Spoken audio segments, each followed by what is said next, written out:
Таткото на град Скопје, Петар Шелегов, кога не би бил градоначалник и пратеник, што би бил? Адвокат. Значи, јас оригинално немам ништо надвор од адвокатурата работено, освен политика во последниве 5 години.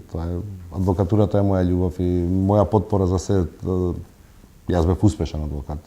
Мојата адвокатска фирма која што се уште работи е успешна адвокатска фирма. Тоа ми ја даде силата да израснеш и во самостоен, економски независен, слободумен човек.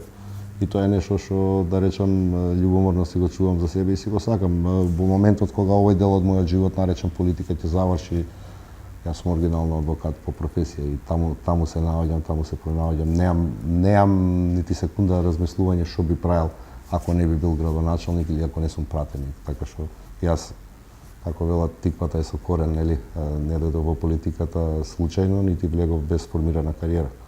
Ја влегов активно во политичкиот живот на своји 44 годишна возраст. Веќе формиран како адвокат, 25-та година е годинава, 2019 како сум адвокат по професија. Ви благодарам на времето. Благодарам на вас.